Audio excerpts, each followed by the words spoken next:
এই মুহূৰ্তত আহি পৰিছে এটা বিগ ব্ৰেকিং নিউজ। এনে ধৰণৰ খবৰসমূহ নিতৌ চাবৰ বাবে চেনেলটোত ছাবস্ক্ৰাইব কৰি ভিডিঅ'টোত এটা লাইক কৰি দিব।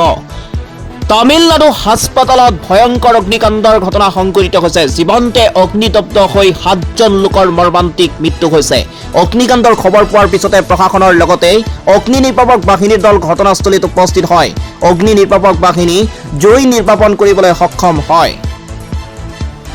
তামিলনাডুৰ ডেণ্ডিগুলত এখন ব্যক্তিগত হাস্পাতালত ভয়ংকৰ অগ্নিকাণ্ড সংঘটিত হয়। এই ঘটনাত 7জন লোকে জীৱন্তে অগ্নিদগ্ধ হৈ মৃত্যুক সাৱটি লয়।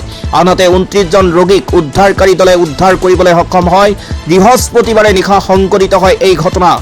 এই অগ্নিকাণ্ড সংঘটিত হোৱাৰ সময়ত হাস্পাতালখনত কেইবাগৰাকীও ৰোগীৰ চিকিৎসা চলি আছিল।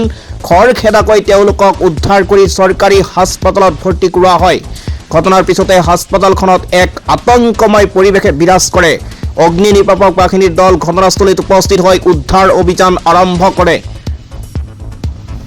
আন এটা ভয়ংকৰ খবৰ, দবকাত ভয়ংকৰ পথ দুৰ্ঘটনা সংঘটিত হৈছে। থিতাতে মৃত্যু হুজাইৰ ডিএছপিৰ ইকবাল আহমেদৰ পিএছৰ।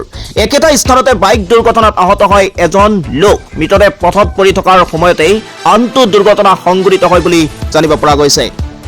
দবকাত নিশা ভয়ংকৰ পথ দুৰ্ঘটনাত এজনৰ মৃত্যু হৈছে। মৃত লোকজন নগাঁৱৰ ৰঙালুৰ বছিৰ আহমেদ বুলি জানিব পৰা গৈছে। বছিৰ হুজাইৰ ডিএছপি ইকবাল আহমেদৰ পিএছঅ বুলি জানিব পৰা গৈছে। নিশা কৰ্তব্যৰ পৰা উভতাৰ পথত অজ্ঞাত বাহনৰ খুন্দাত থিতাতে মৃত্যু হয় লোকজনৰ।